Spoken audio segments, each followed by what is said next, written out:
बंधन एक दलदल आहे. आम्ही बाहेर पडण्यासाठी स्वतःहून जितका प्रयत्न करू तितके जास्त आपण बंधनाच्या दलदलीत अडकणार. केवळ बाहेरील सर्वोच्च सामर्थ्याने आम्ही बंधनातून बाहेर पडू शकतो.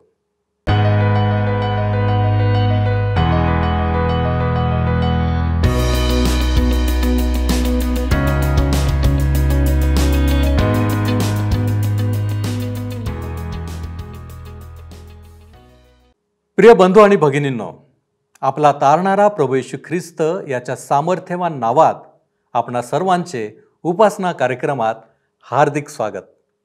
प्रियांनो, कोणतेही बंधन अस्वस्थ करणारे असते, चिंता निर्माण करणारे असते. परंतु बऱ्याच वेळा असे होते की आपण बंधनात आहोत हेच आपल्याला कळत नाही. कोणी आजार, व्याधी यांच्या बंधनात असतात, तर कोणी अशुद्ध शक्तींच्या बंधनात असतात, तर कोणी परिस्थितीच्या बंधनात सापडतात. बंधन असले तरी बंधनातून बाहेर पडणे आवश्यक आहे. आम्हाला कोण बाहेर काढणार हेच आपण आजच्या अध्ययनातून पाहणार आहोत. तर मग चला प्रियांनो, आपण आपल्या अध्ययनाची सुरुवात करूया. श्रोत्यांनो, आज आम्ही लूका शुभवर्तमान ह्याच्या 8व्या अध्यायाला सुरुवात करीत आहोत. माझ्यासोबत उघडा लूका शुभवर्तमान 8वा अध्याय. ह्या अध्यायामध्ये येशू दृष्टांत देत आहे. पेरणाऱ्याचा दृष्टांत, जळत्या दिव्याचा दृष्टांत, त्यानंतर तो व्यक्तिगत नाते, वादळ शांत करणे, गर्सेकराच्या प्रदेशात भूते काढणे, रक्तस्रावी स्त्रीला आरोग्य व याईराच्या कन्येला जीवनदान देणे. आता श्रोत्यानो, आम्हाला दिसतं की येशू दृष्टांत देत आहे.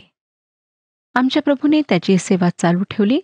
अनेक लोक त्याच्याकडे येऊ लागलेत व त्यांच्यापैकी काही उच्च पदावर होते.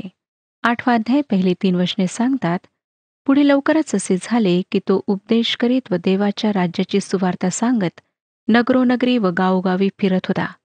तेव्हा त्याच्याबरोबर ते 12 प्रेषित आणि दुष्ट आत्मे आणि विकार ह्यापासून मुक्त केलेल्या अशा कित्येक स्त्रिया, म्हणजे ज्या मगदालिया म्हटलेल्या मरियेतून 7 भूते निघाली होती ती, आणि हेरोदाचा कारभारी खुजा ह्याची बायको योहान्ना, तसेच सुसान्ना व दुसऱ्या पुष्कळ स्त्रिया होत्या. त्या आपल्या पैशा अडक्याने त्यांची सेवा चाकरी करीत असत. श्रोत्यानो, ह्यावरून आम्हाला दिसतं की येशूची सेवा करणाऱ्या स्त्रियांमध्ये कोण कोण होते. आता पेरणाऱ्यांचा दृष्टांत येशू देत आहे. 4 पासून 15 वचने वाचूया. तेव्हा मोठा लोकसमुदाय एकत्र जमला असता व गावोगावचेही लोक त्याच्याजवळ आले असता तो दाखला देऊन म्हणाला, पेरणारा आपले बी पेरावयास निघाला, आणि ती पेरीत असताना काही बी वाटेवर पडले, ते तुडविले गेले व आकाशातील पाखरांनी खाऊन टाकले. काही खडकाळीवर पडले, ते ओलावा नसल्यामुळे उगवताच वाळून गेले. काही काटेरी झाडांमध्ये पडले, काटेरी झाडांनी त्याबरोबर वाढून त्याची वाढ खुंटविली. काही चांगल्या जमिनीत पडले, ते उगवून 100 पट पीक आले. असे सांगून तो मोठ्याने म्हणाला, ज्याला ऐकावयास कान आहेत तो ऐको. तेव्हा त्याच्या शिष्यांनी त्याला विचारले, ह्या दाखल्याचा अर्थ काय? तो म्हणाला, देवाच्या राज्याची रहस्ये जाणण्याची देणगी तुम्हास दिली आहे, परंतु इतरांना ती दाखल्यांनी सांगितली आहेत, अशासाठी की त्यांना दिसत असता त्यांनी पाहू नये व ऐकत असता त्यांना समजू नये.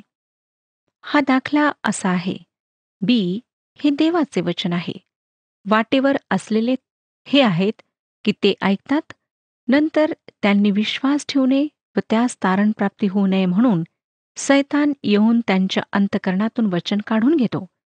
खडकाळीवर असलेले हे आहेत की ते ऐकतात, तेव्हा वचन आनंदाने ग्रहण करीतात, पण त्यास मूळ नसते. ते काही वेळपर्यंत विश्वास ठेवतात व परीक्षेच्या वेळी गळून पडतात. काटेरी झाडांमध्ये पडलेले हे आहेत की ते ऐकतात आणि संसाराच्या चिंता, धन व विषय सुख ह्यात आयुष्यक्रमण करीत असता त्यांची वाढ खुंटते व ते पक्व फळ देत नाहीत. चांगल्या मातीत पडलेले हे आहेत की ते वचन ऐकून सालस व चांगल्या अंतकरणात धरून ठेवतात आणि धीराने फळ देत जातात. श्रोत्यांनो, ह्या ठिकाणी आम्हाला दिसतं की पेरणारा येशू आहे, बी त्याचे वचन आहे. पक्षी सैतानाचे चिन्ह आहे. खडकाळ जमीन ते आहेत जे परमेश्वराचे वचन फार उत्साहाने स्वीकारतात. छळ, त्रास त्यांच्या त्या उत्साहाला दाबून टाकतात. त्यामुळे त्यांच्यात ज्या खऱ्या विश्वासाची उणीव आहे ती प्रगट होते. फक्त काहीच बी चांगल्या भूमीवर पडते व बहुत प्रमाणात पीक आणते. हे ऐकणारे लोक असे आहेत जे देवाचे वचन ऐकून खऱ्या अर्थाने परिवर्तित होतात. 16 ते 18 वचने सांगतात, कोणी दिवा लावून तो भांड्याखाली झाकून ठेवीत नाही किंवा पलंगाखाली ठेवीत नाही, तर आत येणाऱ्यांना उजेड दिसावा म्हणून तो दिवठणीवर ठेवतो. प्रगट होणार नाही असे काही झाकलेले नाही, आणि कळणार नाही व उघडकीस येणार नाही असे काही गुप्त नाही. म्हणून तुम्ही कसे ऐकता ह्याविषयी जपून राहा. ज्याच्याजवळ आहे त्याला दिले जाईल, आणि ज्याच्याजवळ नाही त्याचे जे आहे म्हणून त्याला वाटते ते देखील त्याच्यापासून काढून घेतले जाईल. श्रोत्यानो, प्रकाश जबाबदारी निर्माण करतो. जी व्यक्ती सत्य ग्रहण करते तिने क्रिया करायलाच हवी.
ज्या प्रमाणात आम्हाला प्रकाश देण्यात आला आहे त्या प्रमाणात आम्हाला जबाबदार मानण्यात येते.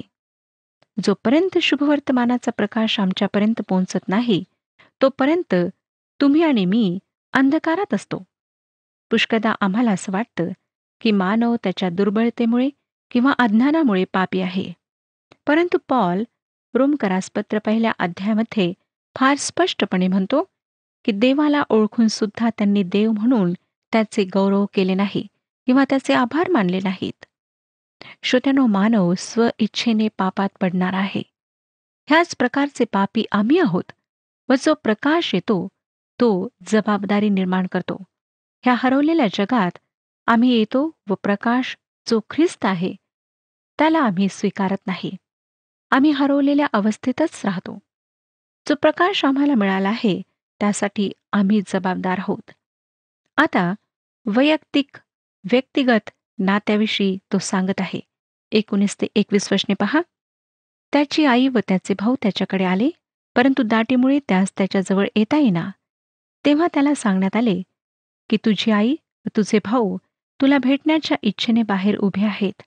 त्याने त्यास उत्तर दिले, हे जे देवाचे वचन ऐकणारे व पाळणारे तेच माझी आई व माझे भाऊ आहेत. ह्या भागात प्रभू येशू एक नवीन नाते सांगत आहे.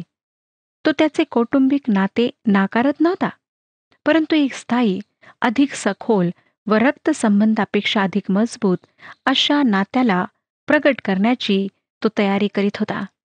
22 पासून 25 वचने पहा काय सांगतात.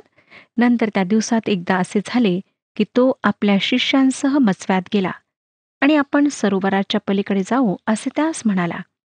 तेव्हा त्यांनी मचवा सोडला. नंतर ते हाकारून जात असता तो झोपी गेला. मग सरोवरात मोठे वादळ सुटून मचव्यात पाणी भरू लागले व ते धोक्यात होते. तेव्हा ते त्याच्याजवळ येऊन त्याला जागे करून म्हणाले, गुरुजी, गुरुजी, बुडालो. तेव्हा त्याने उठून वाऱ्यास व पाण्याच्या कल्होळास धमकाविले आणि ती बंद होऊन निवांत झाले. तेव्हा त्याने त्यास म्हटले, तुमचा विश्वास कुठे आहे? ते भयभीत होऊन विस्मित झाले व एकमेकास म्हणाले, हा आहे तरी कोण? कारण वारे व पाणी ह्यास देखील हा आज्ञा करीतो व ती त्याचे ऐकतात. श्रोत्यानो, सरोवराच्या पलीकडे जाण्याची आज्ञा येशूने दिली होती. ह्या वादळाची तीव्रता सैतानाचे क्रौर्य दर्शविते.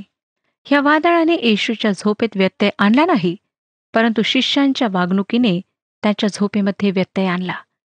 तो आम्हाला कित्येकदा जीवनातील वादळात टाकतो, जेणेकरून आम्ही त्याच्याजवळ यावे व तो कसा आहे ह्याविषयी अधिक शिकावे. आता प्रभू गर्सेकराच्या प्रदेशात येत आहे. दुसऱ्या लेखकांपेक्षा लूक ह्या घटनेला अधिक विस्तृत प्रमाणात मांडतो. आपण वाचूया श्रोत्यानो, 26 ते 29 वचने. मग ते गालिलाच्या समोरील गर्सेकराच्या प्रदेशात येऊन पोहोचले. तो जमिनीवर उतरल्यावर गावातील एक मनुष्य त्याला भेटला. त्याला भूते लागली होती.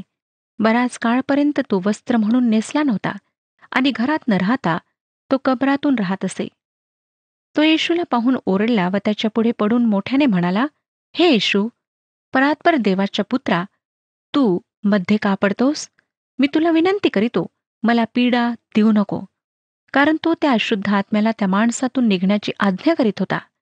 त्याने त्याला पुष्कळ वेळा पछाडले होते आणि साखळ्यांनी व बेड्यांनी बांधून पहाऱ्यात ठेवलेले असतानाही तो ती बंधने तोडीत असे आणि भूत त्याला रानात हाकून नेत असे.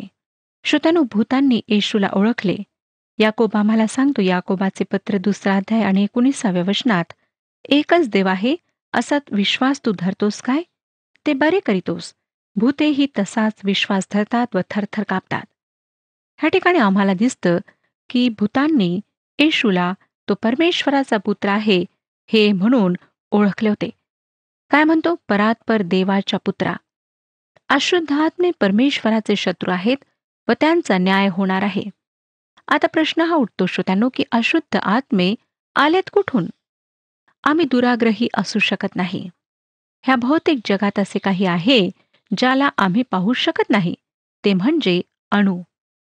ते अस्तित्वात आहेत व त्यांचा आमच्या रोजच्या जीवनावर व आमच्या पिढींवर प्रभाव पडलेला आहे.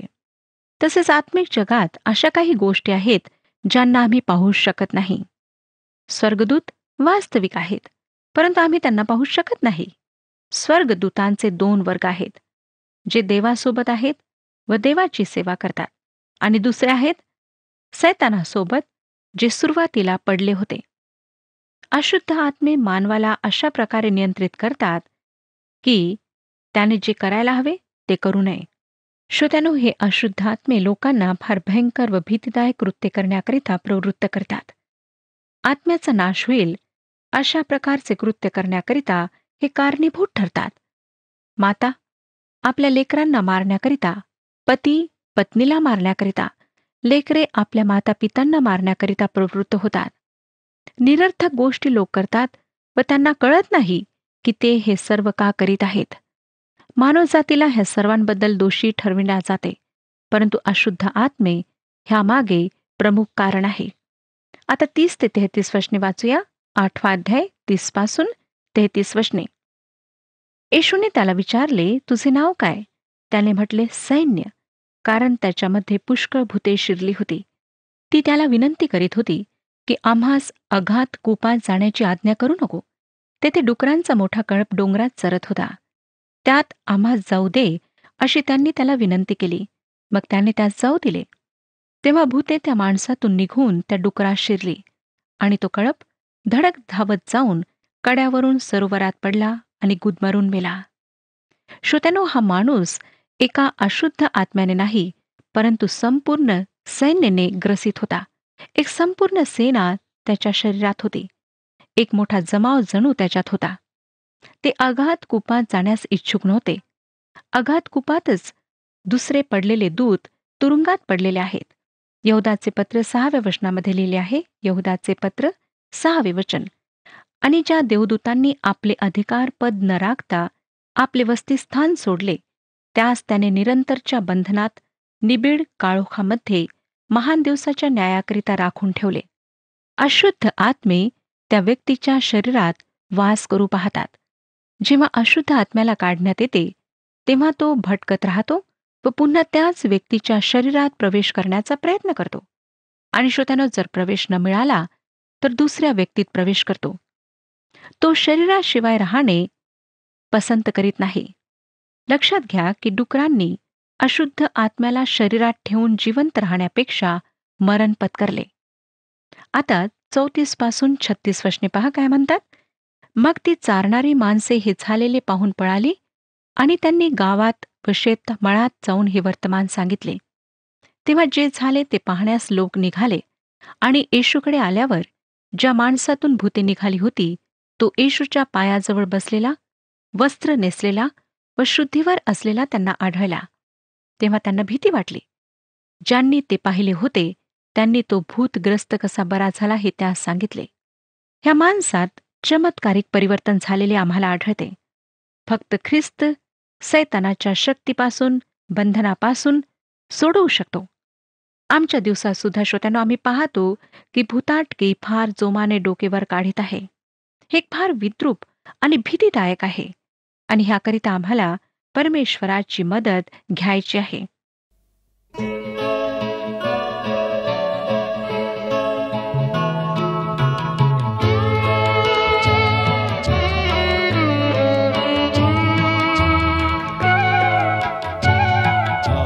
जीव तुझ साठीच रे ख्रिस्ता, आता स्वीकारून घे मला. आलो मी तव दारीच रे ख्रिस्ता, आता कवटाळून घे मला.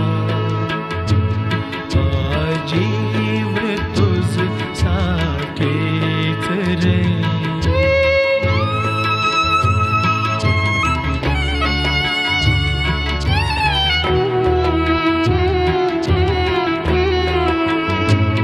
जगी नाही कोणी भेटला जीवलग सखा तुझ सारखा.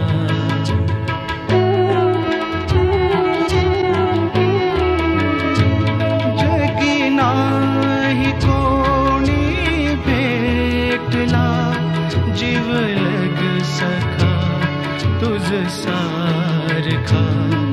भारावणे मन जाई रे ख्रिस्ता, बघता निस्वार्थ तव प्रेमा. जीव तुझ साठीच रे.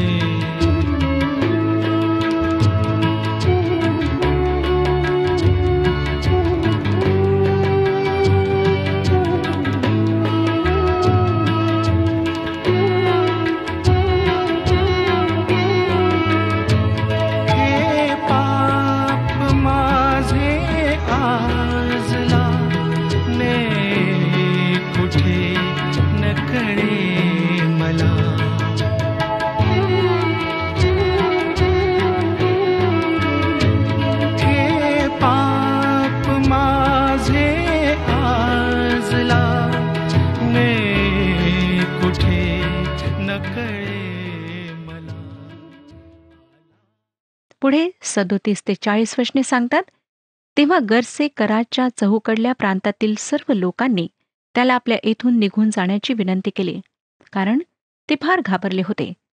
मग तो मचव्यात बसून परत जाण्यास निघाला. तेव्हा ज्या माणसातून भूते निघाली होती, तो त्याच्याजवळ अशी मागणी करीत होता की मला आपल्याजवळ राहू द्या. परंतु त्याने त्याला निरोप देऊन सांगितले, आपल्या घरी परत जा आणि देवाने तुझ्यासाठी किती मोठी कृत्य केली ते सांगत जा. मग तो आपल्यासाठी येशूने किती मोठी कृत्य केली होती त्याची गावभर घोषणा करीत फिरला. नंतर येशू परत आला, तेव्हा लोक समुदायाने त्याचे स्वागत केले, कारण ते सर्व त्याची वाट पाहत होते. श्रोत्यानो, ही फार चकित करणारी अशी गोष्ट आहे की गरसेकरातील लोकांनी त्याला तेथून निघून जाण्याची विनंती केली. त्यांनी येशूपेक्षा डुकरे त्यांच्याजवळ असावीत हे अधिक पसंत केले. आज सुद्धा श्रोत्यानो, लोकांची अशी वृत्ती आम्हाला आढळते. जे काही अर्थहीन आहे, जे काही अनावश्यक आहे, त्याला जवळ ठेवणे, त्याला घेणे लोक अधिक योग्य समजतात, परंतु ते ख्रिस्ताला स्वीकारू इच्छित नाहीत.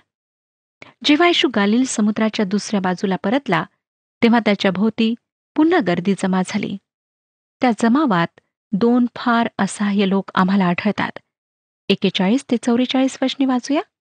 लूका शुभवर्तमान 8 अध्याय 41 ते 44 वचने. तेव्हा पहा, याईर नावाचा कोणी एक मनुष्य आला. तो सभास्थानाचा अधिकारी होता.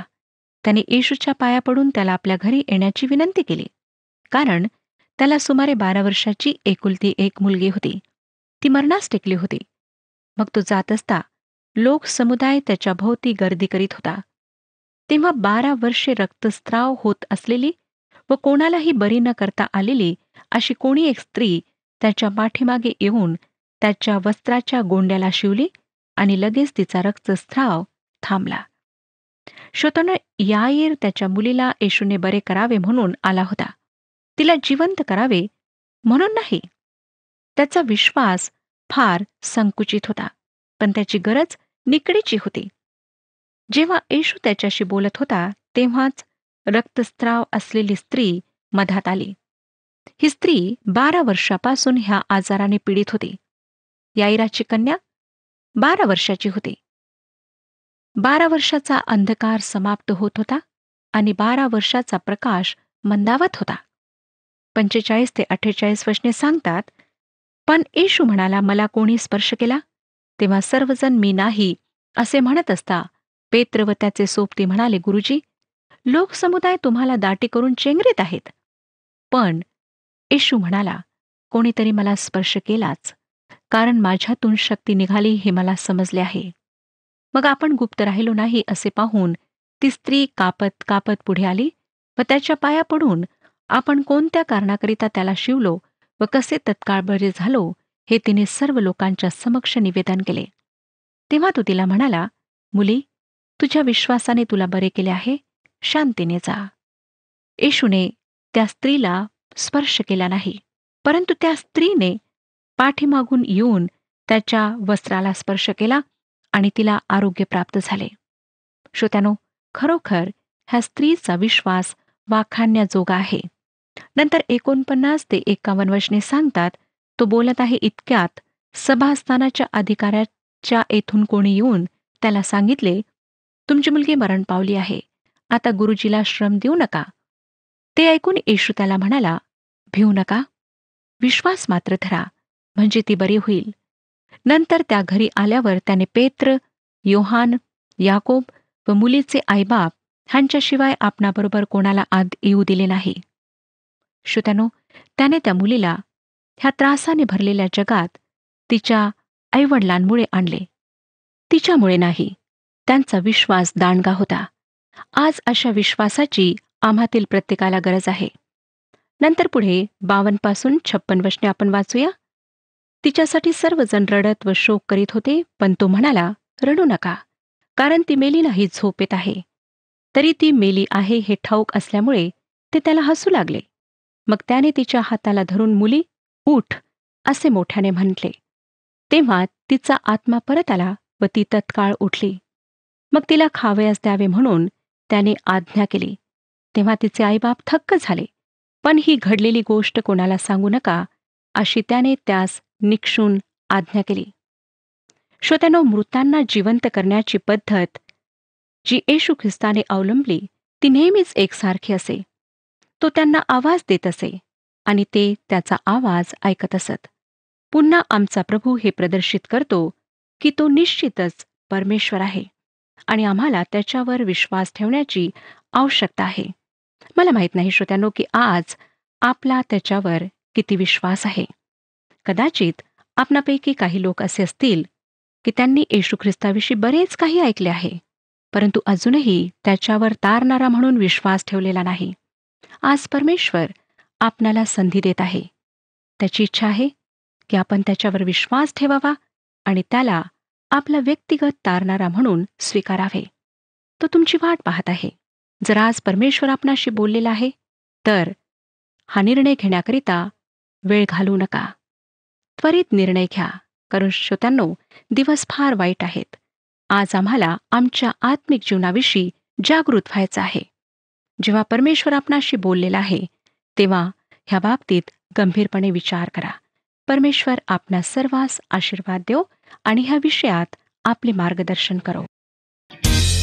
हा कार्यक्रम आपणास आवडला काय? आता आम्हाला एक मिस कॉल करा आणि आपण पुढील विजेता होऊ शकता.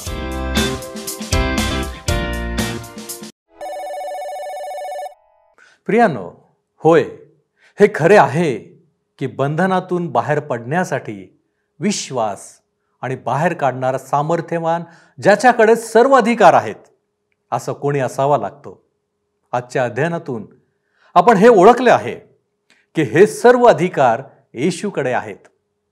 आज आपण कोणत्या बंधनात आहात काय? आजार असेल, व्याधी असेल, अशांती, असमंजसपण यांच्या समस्या असतील तर विश्वासाने येशूकडे या. तो या बंधनातून बाहेर काढण्यास समर्थ आहे. आपण प्रार्थना करू. आमच्यावरती प्रीती करणाऱ्या आमच्या महान प्रेमळ परमेश्वरा, आम्ही तुझ्या चरणापाशी आलेलो आहोत. तुझं वचन आम्हाला शिकवतं की सत्य तुम्हाला समजेल आणि सत्य तुम्हाला बंधमुक्त करेल. होय प्रभूजी, आज आम्ही पाहिलेलं आहे की आम्ही विविध बंधनामध्ये अडकून आहोत आणि या बंधनामधून बाहेर काढण्याचा मार्ग आम्ही स्वतःहून काही करू शकत नाही हे आम्हाला ठाऊक आहे. परंतु जो तू सर्वोच्च सामर्थ्यवान, ज्या तुझ्याकडे सर्व अधिकार आहेत, त्या तुला आमच्या प्रत्येक बंधनामधून आम्हाला काढण्याचा अधिकार देखील आहे आणि विशेष म्हणजे तुझी प्रीती आमच्यावरती आहे. होय प्रभूजी, दैनंदिन जीवनामधील असलेल्या सर्व बंधनामधून तू आम्हाला बाहेर काढ आणि आमचं जीवन तुझ्याद्वारे आशीर्वादित बनव. तारणारा प्रभू येशू ख्रिस्त याच्या गोड आणि गौरवी नावात ही प्रार्थना केली आहे म्हणून तो ऐक. आमेन. प्रभू येशूची कृपा आपणाबरोबर सदैव असो.